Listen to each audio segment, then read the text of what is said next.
नमस्कार दोस्तों, स्वागत है आपका न्यूज़ का सहज चैनल में। आज का हमारा टॉपिक जो है चाइना की साम्राज्यवादी विस्तारवादी नीति के बारे में हम लोग यहाँ पर थोड़ा देखने वाले हैं। साम्राज्यवादी नीति का जो एक प्रभाव है भारत में भी आपको देखने को मिलता रहता है हमेशा। अभी आप देख ही रहे हैं अक्साई चीन और पैंगोंग झील को लेकर जो विवाद रहा है, अभी भी चल रहा है। गलवान घाटी को लेकर, अरुणाचल प्रदेश को लेकर हमेशा चाइना उस पर अपने भारत के अगर हम बात करें तो अरुणाचल प्रदेश पे और अक्साई चीन को लेकर हमेशा अपनी दावेदारी पेश करता रहता है। तो ये उसकी एक साम्राज्य विस्तारवादी नीति का एक पार्ट है। तो यहाँ पर जो चाइना का जो विस्तारवाद है, वहाँ उसके घेरे में एक और नया देश उसके सामने मतलब है। हालांकि वो काफ़ी समय से मतलब कि उसकी विस्तारवादी नीति का वो देश शिकार रहा है और फिर से एक बार फिर से वो चर्चा होने लगी है उसके ऊपर। तो उसके ऊपर हम चर्चा करने वाले हैं चीन की विस्तारवादी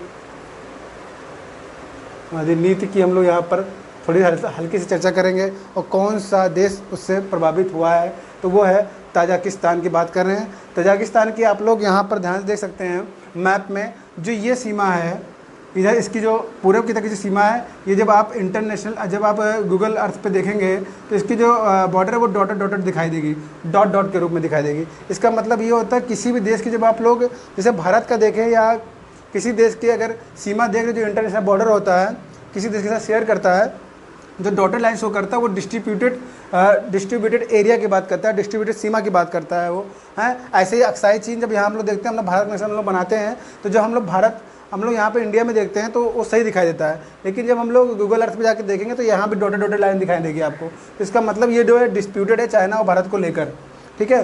तो यहाँ पर भी ये डिस्प्यूटेड एरिया ताजिकिस्तान का। तो यहाँ पर चाइना की विस्तारवादी नीति काम कर रही है काफ़ी लंबे समय से। वो ताजिकिस्तान की ज़मीन को चाहता है कि वो वहाँ पर अपने कह सके, उस पर कब्जा कर सके, ठीक है ना। तो उसके पीछे उसकी अपनी डेट डिप्लोमेसी है, वो उसका इस्तेमाल करता है वो, तो जिससे वो क्या करता है, वो विस्तारवादी नीति को अपने आगे बढ़ाता है। तो ठीक है, तो ताजिकिस्तान तो है इसके उसमें, लेकिन इसके पूरे हम लोग इसके बारे में समझेंगे ऐसा मतलब क्यों चाहता है वो और इसके पीछे क्या इतिहास रहा है ताजिकिस्तान का, कि ताजिकिस्तान क्यों वहाँ पर हल्का सा सरेंडर करता हुआ महसूस हो रहा है। ये चीज़ हम लोग यहाँ पर देखेंगे यहाँ पर। तो यहाँ पर पहले तो हम लोग देख लें कि ताजिकिस्तान जब था, आज ताजिकिस्तान है, छोटा सा देश आपको दिख रहा होगा, लेकिन कभी ये रूस का हिस्सा हुआ करता था, यानी यूएसएसआर हुआ करता था। बहुत ध्यान सुनेंगे, यूएसएसआर हुआ करता था, अर्थात union of Soviet socialist Republic हुआ करता था। और जो ताजिकिस्तान है वो 1900, ध्यान देंगे बिल्कुल इंपॉर्टेंट है, 1991 में आज़ाद होता है, अलग होता है, कह सकते हैं अलग होता है रसिया से। तब ये छोटा देश बन जाता है, एक छोटा देश। इसका और भी देश अलग होते हैं, इसमें कुछ महत्वपूर्ण देश हैं उसके हम चर्चा कर रहे हैं यहाँ पर, जैसे कि आर्मेनिया है, अजरबैजान है, बेलारूस है, एस्तोनिया है, जॉर्जिया है, कजाकिस्तान है, किर्गिस्तान है, लाटविया है, लिथुआनिया है, मालदो है, रूस तो आप देख ही रहे हैं, रूस से तो अलग ही हुआ है, ठीक है। और ताजिकिस्तान जिसकी हम चर्चा करने जा रहे हैं, तुर्कमेनिस्तान है, यूक्रेन है और उज्बेकिस्तान है। ये यूएसएसआर से अलग हुआ था 1991 में। ताजिकिस्तान रूस से अलग होता है। जब तक ये ध्यान देंगे बिल्कुल इंपॉर्टेंट है, जब तक ये ताजिकिस्तान रूस का हिस्सा हुआ करता था तब तक चीन की हिम्मत नहीं हुई कि उसकी ज़मीन पर कब्जा कर सके। जब ये इससे अलग हुआ तो चीन को यहाँ पर अपनी विस्तारवादी नीति बढ़ाने का एक अवसर प्राप्त होता है। तो जब ये यहाँ पर ध्यान देंगे, पहले मैं ताजिकिस्तान के बारे में हल्का से जान लेते हैं यहाँ पर, उसके बाद विस्तारवादी नीति कैसे इंप्लीमेंट हो रही है इसके ऊपर वो भी हम लोग देखने वाले हैं कि ऐसे ही कोई अपनी ज़मीन को सरेंडर नहीं करता है किसी दूसरे देश को। तो यहाँ पर देखेंगे ताजिकिस्तान की अपनी मजबूरियाँ भी हैं यहाँ पर, ठीक है। तो ताजिकिस्तान जो है, यहाँ मुस्लिम आबादी काफ़ी है, यहाँ पर ध्यान देंगे मुस्लिम आबादी काफ़ी है, मतलब कि इस्लाम यहाँ पर है, ठीक है। इस्लाम का प्रभाव यहाँ पर देखने को अच्छा खासा देखने को मिलता है। हालांकि ये इस्लामिक कंट्री नहीं है, बहुत ध्यान से सुनेंगे, हालांकि ये इस्लामिक कंट्री नहीं है। ताजिकिस्तान ने अपने आप को सेकुलर घोषित कर रखा है, सेकुलर मतलब सेकुलर कंट्री के रूप में ये इसको लोग जानते हैं यहाँ पर, ठीक है। तो लगभग 97.8% जनसंख्या जो है, ये 97.8% जनसंख्या जो है वो मुस्लिम आबादी की यहाँ निवास करती है, ठीक है। तो सेकुलर कंट्री है। अब यहाँ पर ये तो ताजिकिस्तान के बारे में हो गया, दुशांबे इसकी कैपिटल है। दुशांबे इसकी कैपिटल है, कैपिटल भी जानेंगे। इसके साथ कई देश इंटरनेशनल बॉर्डर शेयर करते हैं, जैसे कजाकिस्तान की बात, कजाकिस्तान को छोड़िए, किर्गिस्तान करता है, उज्बेकिस्तान करता है, या अफ़गानिस्तान कर रहा है, इधर चाइना कर रहा है, ठीक है। तो इस तरह से कई देश इसके साथ इंटरनेशनल बॉर्डर शेयर करते हैं यहाँ पर, ठीक है। तो ये तो तजाकिस्तान की बात होगी। अब यहाँ पर समस्या क्या है कि तजाकिस्तान के ऊपर जो चाइना है, जो इसकी ज़मीन को कैप्चर करना चाहता है, जो डिस्प्यूटेड एरिया है, वो जो पूर्वी एरिया है इस तजाकिस्तान का, वो मतलब किस प्रकार से वो वहाँ पर अपना कब्जा करना चाह रहा है, क्या उसके पीछे की हिस्ट्री है। तो यहाँ पे ये देखेंगे कि जब तजाकिस्तान इससे अलग होता है तो उससे पहले काफ़ी लंबे समय से ही जो चीन रहा है, वो कम से कम यहाँ पर 28,500, बहुत इंपॉर्टेंट है, 28,500 स्क्वायर किलोमीटर की ज़मीन मतलब कि वो चाहता था कि ये इसको मिल जाए जब तजाकिस्तान अलग होता है। क्यों मिल जाए? और हालांकि ये चीज़ पूरी ज़मीन चाइना के पास नहीं गई है, इसका कुछ हिस्सा, लगभग 5% हिस्सा चाइना के पास है, लेकिन वो कम्प्लीटली नहीं है। वो एग्रीमेंट के थ्रू, एक चाइना और तजाकिस्तान के बीच में एक एग्रीमेंट हुआ था, उसके थ्रू चाइना के पास है। वहाँ पर उनकी आर्मी भी डिप्लॉयड की गई है, यहाँ पर रखी गई है, आर्मी काम करती हुई दिखेगी आपको। चाइना की जो आर्मी है वो इनके बॉर्डर के इर्द गिर्द आगे पीछे देखने को मिल जाएगी, ठीक है। तो 28,500 क्या नाम है स्क्वायर किलोमीटर की ज़मीन चीन चाहता था, लेकिन ऐसा मतलब कि मगर फिर भी तजाकिस्तान ने इस पूरी ज़मीन अपनी नहीं दी। इसमें क्या हुआ, इसके पीछे रीज़न क्या हुआ कि कुछ ज़मीन 5% लगभग हिस्सा चीन को उसने दिया है यहाँ पर अपनी आर्मी के लिए और डेवलपमेंट के लिए। तो ऐसा क्यों हुआ, ऐसा क्यों तजाकिस्तान कोई अपनी ज़मीन क्यों दिया? क्योंकि हम जानते हैं कि तजाकिस्तान जब रसिया से अलग हुआ तो इसकी इकोनॉमी बहुत ही छोटी हुआ करती थी।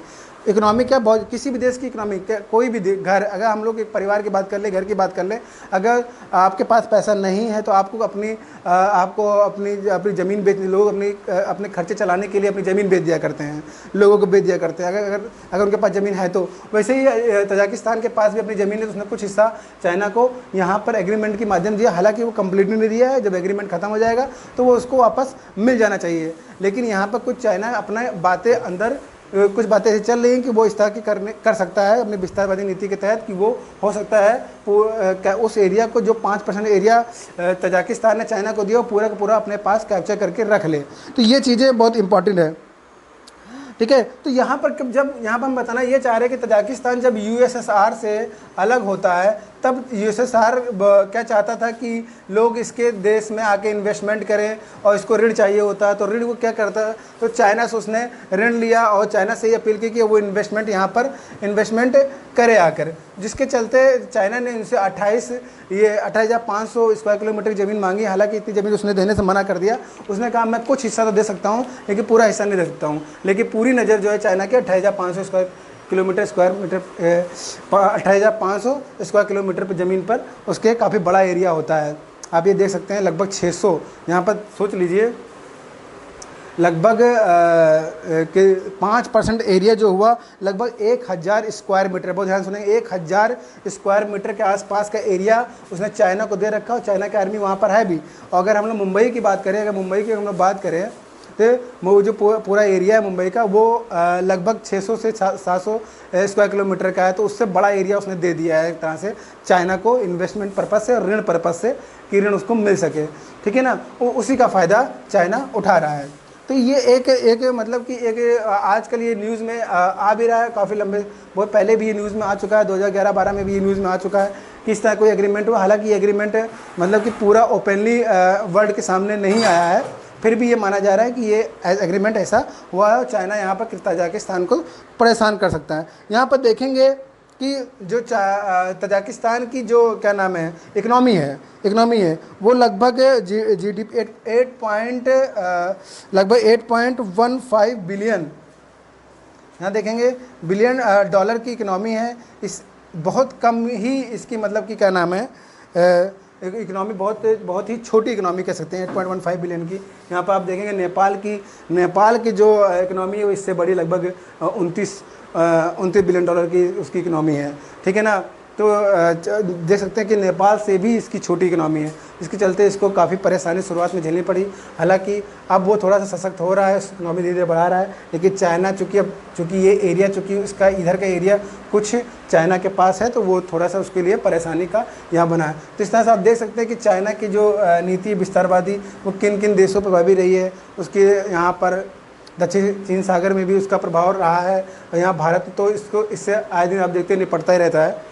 हालांकि उसने देखिए प्रयास भी किया चाइना ने कि वो यहाँ पर थोड़ी परेशानी पैदा करे। हालांकि कुछ विशेष फ़ायदा नहीं मिला चाइना को यहाँ पर, लेकिन फिर भी परेशान तो उसने किया ही। ठीक है, और ऑक्साई चीन तो उसके पास आप देख ही रहे हैं कि है ही। ठीक है, हालांकि ऑफिशियली नहीं है, लेकिन फिर भी वो दावा तो कर ही रहा है यहाँ पर। तो इम्पॉर्टेंट यहाँ पर देख सकते हैं कि यहाँ पर चाइना ऐसा करना क्यों चाह रहा है। अब यहाँ को छोड़ के, भारत को छोड़ के अब तजाकिस्तान की तरफ बढ़ गया है, ऐसा क्यों हो रहा है? क्योंकि चाइना जो है वर्तमान आप देख सकते हैं चाइना के ऊपर काफ़ी प्रेशर है इस समय। प्रेशर क्या है कि कोरोना वायरस को लेकर पूरा वर्ल्ड इनके ऊपर हावी है। शायद देश जितने विकसित विकासशील देश जो हैं इनके ऊपर हावी हैं। इनको मतलब कि इनके ऊपर दबाव अच्छा खासा। इस दबाव को कम करने के लिए जाने वो अपने देशवासियों को दिखा सके कि हमने अपने पूरे कार्यकाल में क्या किया है, हमने ये पूरा अपना विस्तार किया, अपने साम्राज्य मतलब अपने मतलब पूरे देश का विस्तार किया, हमने ये ज़मीन अपने हाथों में कब्जा ली है, कब्जा ली। तो इस तरह से वो चाहता है कि अपने देशवासियों को दिखा सके कि हमने क्या क्या करने के लिए उसके पास कुछ है नहीं, क्रिटिसिज्म अलग से उसको झेलना पड़ रहा है वर्ल्ड में। तो उसके चलते वो इस तरह की नीतियाँ अपनाता रहा, हमेशा से अपनाता रहा, आज की बात नहीं है। तो ये चीज़ मैं बताना चाह रहा था कि इस समय इस तरह से अब चूँकि तजाकिस्तान आपकी चर्चा मतलब काफ़ी फोकस में है इस समय, तो तजाकिस्तान से संबंधित प्रश्न आपके आ सकते हैं कि तजाकिस्तान कहाँ पर है, इसका बॉर्डर किन किन देशों से शेयर कर रहे हैं, क्या कैपिटल है, सब चीज़ें इस तरह से आप इसको देख सकते हैं। ठीक है, तो उम्मीद करता हूँ कि वीडियो काफ़ी पसंद आया होगा, इसलिए इस वीडियो को अधिक से अधिक लाइक करें, शेयर करें, सब्सक्राइब करें। आज के लिए इतना ही, धन्यवाद।